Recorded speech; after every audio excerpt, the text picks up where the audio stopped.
It's that lunchroom chatter podcast, where you sit up and think about fucking your girl's best friend, but you can't because your girl's a fighter and she'll fuck you up.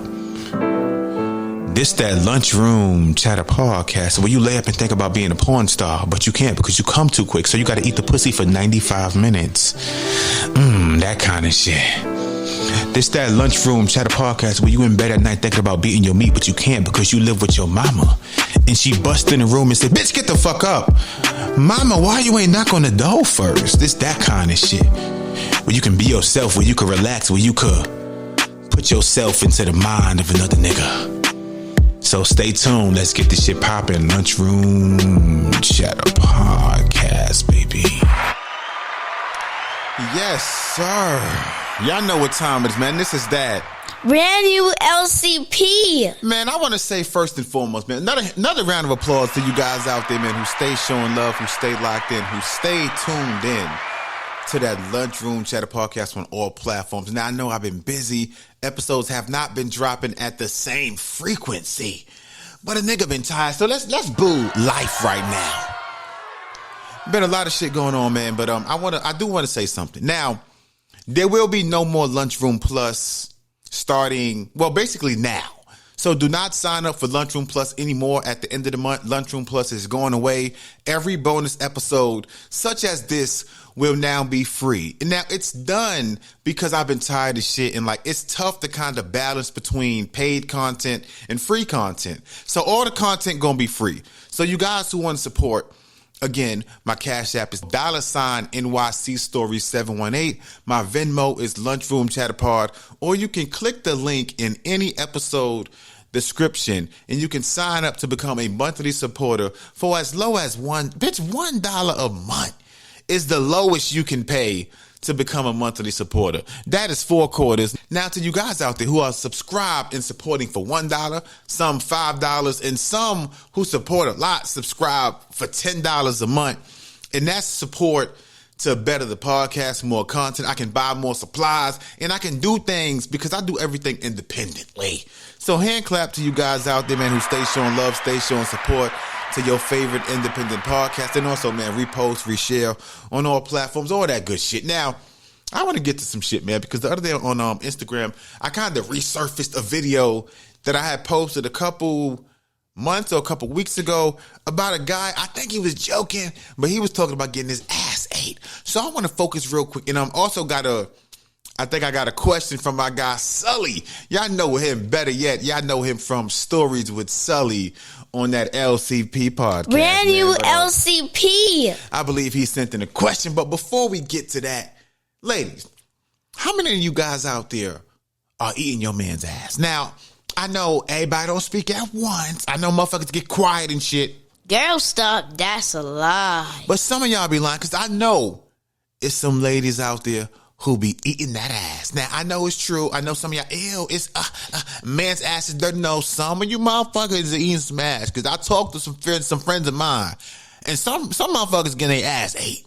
And for every motherfucker that's getting their ass ate, it's a woman that's doing it. Now, matter of fact, I want to take a second. I want to play the video real quick so you guys can kind of get caught up to speed about the dude saying what he requires and the qualifications and things he look for before he even lets a woman eat his ass. And then I also got a clip from a podcast, I believe, where Dr. Drew was discussing about the male G-spot and shit. So we going to kind of have some fun during this short bonus episode. But let's dive into the video real quick so you guys can hear. We going to get into the shit after.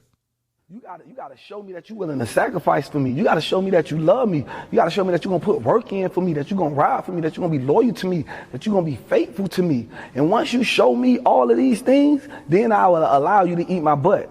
But that's the only way you can give me booty head. Cause you ain't giving me no booty head if you ain't a real rider. If you don't show me that you ready to ride or die about me, you cannot give me no booty head. I want to clap it up for my guy. Because a lot of men not going to admit that. Now, like I said, I've never had it happen to me. I've never done it. Now, if I had done it in the past, y'all know me. I'm going to say I did it. I don't give fuck. I don't give a fuck who judge, who got some shit to say. Because I would want to be open. I would want to be open and honest. And I would want to Just have fun, because anything could be flipped into fun, great content. So had I experienced that, you damn right I would have said something. But I got a clip I want to play real quick where Dr. Drew was on a podcast, the Stiff Socks podcast. He was on that podcast and he explained the male G-spot. It's a quick little clip. So I want to play this real quick, then I'm going to dive into some shit and, well, kind of give you guys my quick opinion on this. And then we're going to dive into the question from my guy, Sully. So you guys, right now, you guys are tuned in to that. Brand new LCP. So let's take a second to see what Dr. Drew had to say. Spot in the anus cavity, and why does it feel so damn good? Yeah, it doesn't feel crazy good. Okay, good. Well, I'm glad for you guys. It doesn't feel good to everybody. Really? Yeah, a lot of guys just find it kind of painful or uncomfortable. The problem is that let's say you have a girlfriend and she discovers this with you, she's going to try that out on the next guy, and it may not go the same way. What is the male G-spot? The prostate gland? Is that Look, there's a lot of nerves sitting on top of the prostate, but some men really are stimulated by that and really like it. And so, fine, good. I mean, good he times. told me about it, and the pitch on it is very interesting. Like, I would never, my inner alpha beef jerky mode was coming out, and then you do it, and you're like, I didn't even know who I was until that moment. Yeah, there's. Now I want to pause it, man, because like when I hear just men talk about, I've had it done to me before by mistake, or I've had men done it, and like I always be like, bruh, because I've always heard it spoken about in a way that's positive. Yo, John, you got to try this, amazing. But I'm just like, because like he said, everything is not pleasurable to everybody. Because I believe that one man's ooh, that feels good is another man's bitch, that hurt. So one man's ooh is another man's ouch. Because everybody has different levels of pain sensation. Same thing with anal sex for women. I've heard women tell me, oh, I love anal sex. It feels so good. Now I heard my other woman tell me, nigga, that shit hurt.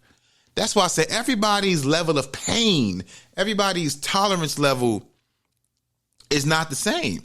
But now, of course, you guys know always got to look at both ends of the spectrum. Now, Dr. Drew and the host of the Stiff Socks podcast, shout out to them, but those are Caucasians. So I got to find a guy. I found a guy, black brother, and he asked the question, why are men afraid of their G-spot? Now, he's black. He's black. So, of course, I'm black, too. Y'all know motherfuckers see me, I'm black. I always got to get the opinions of black men so that I can feel related to. Let's see what he had to say. It's a quick little clip. Of course, I might pause and kind of jump in to kind of give my insight in between, but this is from my guy, IKE Slimster on YouTube. His question was, why are men afraid of their G-spot? Let's see a little bit about what he had to say. Your G-spot is in the ass question and needs answers. Some questions don't need an answer. Some questions don't need an answer. Well done. You brought it up. Good for you. Okay? Spot a G. Huh? G-spotter. You want to spot the G. Huh? That's what you're looking for? I think it's commendable that women can be very open-minded when it comes to finding this G that they're looking for. Because it's interesting, because their approach to it is actually the reason why men are this way about it. Because women can be very petty, and men are aware of this. And so we guard ourselves with everything that we have. And that G is the last spot, is the last security, because if that G... Okay, I want to pause. Okay. So he against this, so we don't got to hear no more. Because like, at first I thought he was going to play both sides of the spectrum. But I understand what he got to say, because sometimes a lot of women will use that against you. Because I've heard women at work, how you in a relationship and you break up. And now, nigga, that's why I was playing in your ass last night. Nigga, that's why I had your chicks back. Because, and this is the question I posed on Instagram. Again, my IG is Lunchroom Chat Apart. Like, when you do that, if you are a woman who likes to partake in playing with your man's ass, like how the fuck does that go? Like, how do you tell your man, hey, man, baby, man, hey, when you come back from the gym, nigga, when you come back from playing basketball with the boys, I want you to lay down and spread that ass. Like, how do you tell a man that you want to play in his booty? Like, how? Because, like, anybody out there, ladies who listen to the podcast, if you have done that to your husband, your man, your ex, please let me know. How does that conversation come up? How do you bring it up? How do you introduce it? Hey, baby, I want to play inside. Like, what do you say? What do you say? Because, when I posted something on Instagram the other day, it's a woman I follow who follows me back, and she's married. And I told her, because she laughed when I kind of mentioned the topic, and I said, this is what I said. I said, stop it. You've been married a good minute. You done had some ass crumbs. Now, meaning that I believe she's been married over 20 years. And I told her within that 20-year time span, you probably went down on your man and ate that ass. And this is what she had to say. I had to put this on audio. Hell no. Hell no. Now she said hell no. She said hell no. But like I said, man, everybody's different. Because her hell no is another woman's, oh, hell yeah, I love doing that. I love it. But I kind of want to have a discussion on this. So anybody out there who listens to the podcast, please be honest. If that is something you have done, please hit my DMs on Instagram at Lunchroom Chatterpod. I would love for you to come on the podcast so we can have a conversation, so we can discuss this, so we could just have a short conversation on that. And you could just enlighten me, give us some insight, and help the listeners know. Like, how do you introduce that to your man? Because I want to know. Because I just can't imagine. Now, again, niggas do different shit behind closed doors, but I'm just trying to see, like, what do you tell a man? Hey, baby, arch that ass, little nigga. Like, what do you tell your man when you want to play in them cheeks? But again, hit my DMs on IG, Lunchroom Chatterpod. I would love for you to come on the podcast if you can provide some insight into how that goes. But let's dive into the question by my guy, Sully. And as always, this is that. Brand new LCP. From Chatterpod. Serious question, man. So we've all heard that when you make money, you're supposed to break bread with your homies and shit like that. And I don't particularly agree with that, but I do have a couple of friends, maybe 2 or 3, that whenever they ask me for money, I'll give it to them. I don't ask questions. I don't ask what they need it for, what they spending it on. Before you even get to the question, Sully, I'm going to say right now, you can't do that. I understand that it's people that you came up with, homies that you came up with, like people who you really have built this bond with. But when people ask for money, especially friends, like I've said this so many times, yes often translates into I can always do it. And I hate that it becomes that. And that's why oftentimes I say no. Because people don't just see it as a singular yes. If I say yes one time, motherfucker, only ask me that one time. But now if you say yes one time, now the next time they need the same shit, they're going to ask you. Why? Because you say yes before. Now, if you say no and you have a pattern of saying no, motherfuckers often going to skip you because they know that you going to say no. And I know it's tough when it's like your homies, like you know, your brothers, your folks that you kind of grew up with. Oh, I know you since middle school, since high school. But we all trying to make it work. Inflation now is affecting everybody. So everybody is infected in some shape or form. So I understand, like we have this need. Yo, I want to be cool. I want to keep it real. I want to support my boys. But sometimes supporting your boys can be words of encouragement. Hey, my brother, look, you know, the path you going down or what you're doing in relation to work or, you know, your goals, your values, it's not working because of X, Y, Z, and try to give them tips on how they can also elevate and get on your level. So that way they don't got to ask for shit. But let's finish out what my man had to say. I just had to jump in right there. Sure, you know, I just give it to them because I can trust that it's going towards something they actually need, right? Whether that be, you know, just taking care of the kids, if that's addressing a bill that they're short on, gas money for work, what have you. But I guess the question is, at what point is enough? Like, when do you cut off, well, maybe not cut off, but cut off financially a friend from having that? Now, I'm going to say it right now, like, you know it's time to financially cut off a friend when they keep asking you for shit. And that's why I say, when you say yes one time, yes often translates into I can always do it. And that's why I have clear boundaries, especially when it comes with friends. And that's why, first of all, why I don't have many friends, because some people, they sit back, they watch you. Oh, Sully, Solomon is doing great. Oh, Solomon got it. So every time they need some shit, like in their mind, it's going to pop into, yo, Sully got it. Solomon got it. He cool. No. That's why I say you got to have boundaries. And the part that sucks is that, like, when you have a pattern of saying yes, and now when you finally say no, yo, bro, I don't got it. Yo, you got to ask somebody else. Oh, come on, man. Why you doing me like, bro, I know you got it. Yo, come on, man. We go back to middle school. We go back to Miss Tasha class. They start bringing up all this shit that don't got nothing to do with what the fuck you're asking me about. Yo, nigga, remember back in the day we played tag? Bitch, fuck the tag, bitch. No, you ain't getting this $100, nigga. That's why I say you got to set boundaries, because sometimes enough is enough, man. Like, if you ask me for something one time and I give you something one time, I'm only doing it that one time. So now if you need some more shit and you come back to me again, to me, asking a second time that's cut off.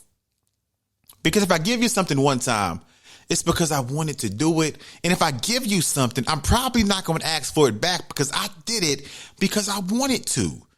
So if I want to do something, I want to help you, I want to support you, and I do something, and now you ask me a second time, like, what the fuck are you doing with your finances? Like, I got bills too, nigga. I got bills. I got a child. I got a family. Like you asking me for shit consistently is telling me that you don't give a fuck about what I need my money for. I don't give a fuck if I make a lot of money. I don't give a fuck. That's my money. That's my money. Ability to ask you for money, because, like, I obviously don't want to give people in my close circle of friends a lecture, right? I just feel like that's unnecessary. Lecture, but they need a time lecture. And time again, you're texting me asking me for money, you're calling asking for money, and, like, even though I know I can trust that it's not going towards, you know what I'm saying, like weed and shit like that, or just play money. Like I said, maybe I'm different. I don't give a fuck if it's going for their baby's last pack of diapers. Fuck that baby. No, fuck the baby. Wait, no. If you're a grown ass adult, like, sometimes you gotta figure out a way to make shit work for you. I don't give a fuck if the last $100 I give you is going, bitch, fuck the baby. Put the baby in a fucking bathtub. I don't give a fuck. Go get a makeshift diaper, bitch. I don't give a fuck. Because don't keep asking me for money. No. That's why I say you gotta have clear, established, set boundaries to let people know. Look, nigga, I gave you money one time. Don't ask me again. Because when you say yes one time, they know, okay, cool. So next time I come to him, I'm going to ask him, he going to say no. But now if I kind of give him a little guilt trip, I give him a sob story, I could break him down so I can still get it. That's why I say, your no got to be your no. Y'all remember back in the day, the fucking drug commercials? Just say no. Just say no. Say no to drugs. Like, it's the same shit. The drugs in this equation being the friends, the family, who make it a pattern of trying to just milk off you, man. Fuck them. I can trust that that's not the case. I don't want to feel like you're using me as your emergency fund, right? Like, when times get low, I know I can always rely on Solomon because this nigga got some money. Sully, right? Bank. He don't mind breaking bread with the banker Sully. Got his back. But even though that's true, I feel like there has to come a point in time where I have to address it. Say, hey, man, like, you can't keep asking me for money when times get low.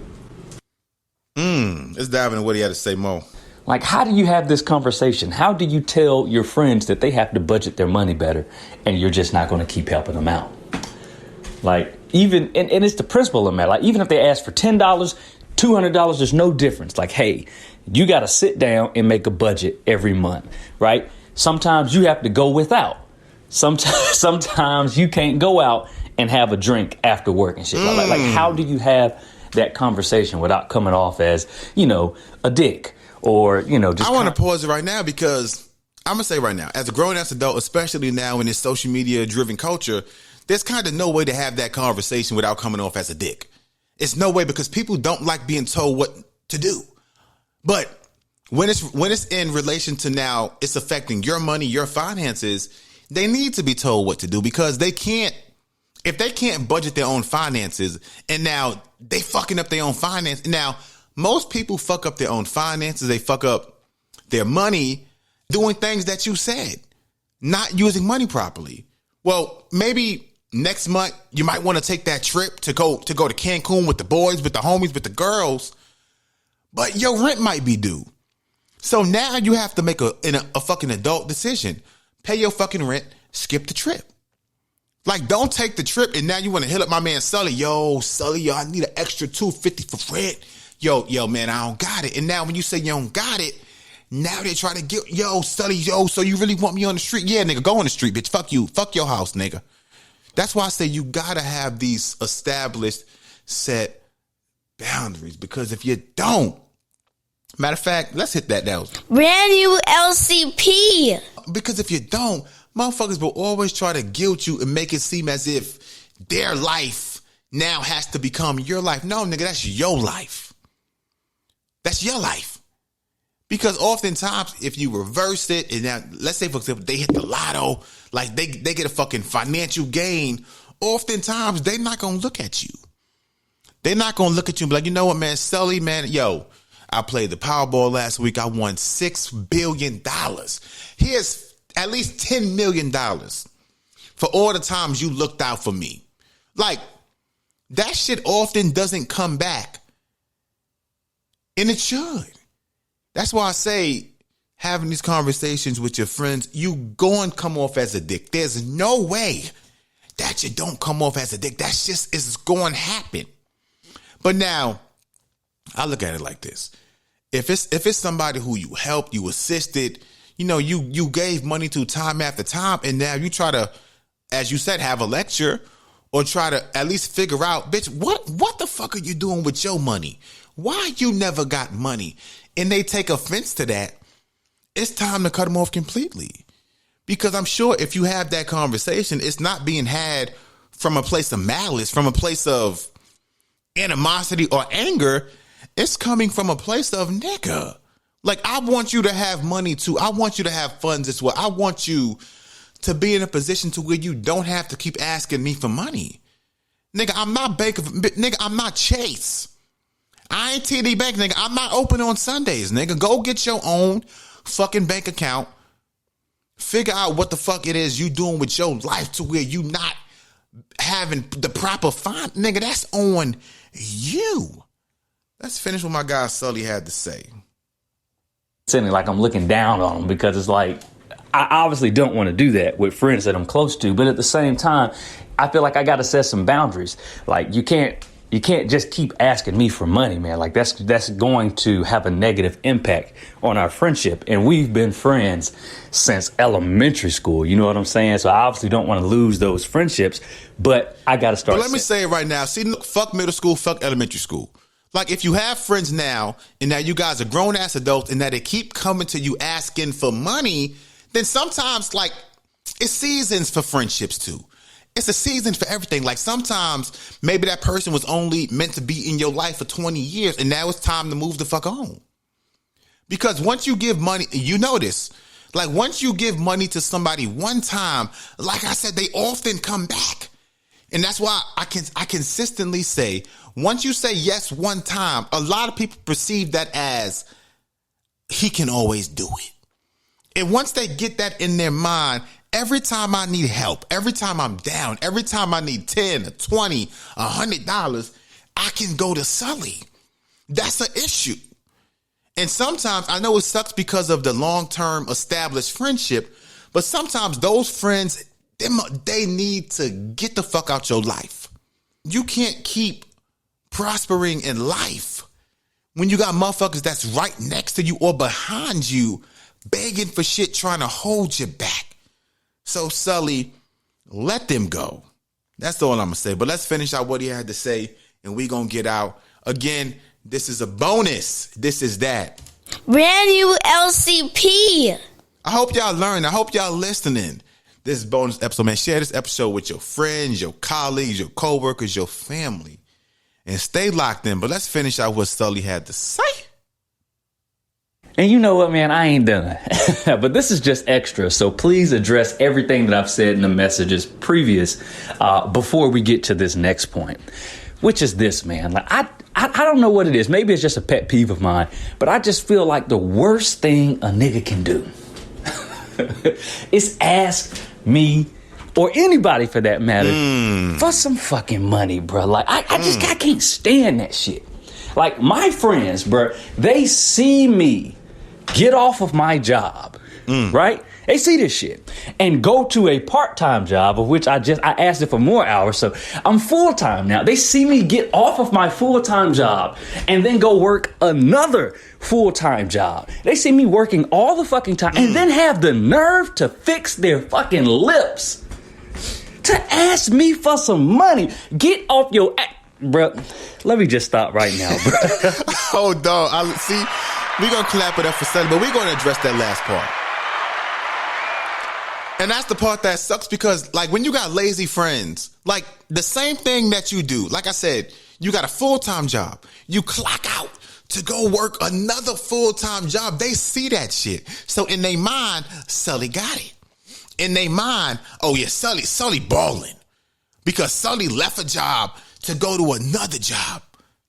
So, and this the part I hate, because people, I know people say, oh, I don't do it, but people count your pockets. Okay, so if Sully's making this, so if Sully got a full-time job here, okay, so if Sully got another full-time job over there, so if I ask Sully for $300, it's not really going to affect him because he got it. And that's the shit I hate. When people say, well, you got it. That's bullshit, because don't tell me what I got, nigga. Don't tell me what the fuck I got. What I got is what I got. Nigga, what you got? Because what you don't got is why you asking for what I got in the first place. So, Sully, you my boy. I understand some of these motherfuckers you knew since elementary school, preschool, middle school, high school. They gotta go. Get them the fuck out of here. Time to make some new friends, or try to, as you said, have the conversation with them. And now if they take the conversation the wrong way, they get offended by it. Fuck them. They gotta go. On that note, we gonna get the fuck out of here, man. It's your man, John A. Schultz. Again, you can support the LCP. Cash App, $ NYC Story 718. Venmo is Lunchroom Chatter Pod. Or you can repost, reshare on social media, Snapchat, OnlyFans, anywhere you go. Make sure you share that LCP. Solomon, cut them motherfuckers off, man. They gotta go. Y'all know what time it is. Brand new LCP.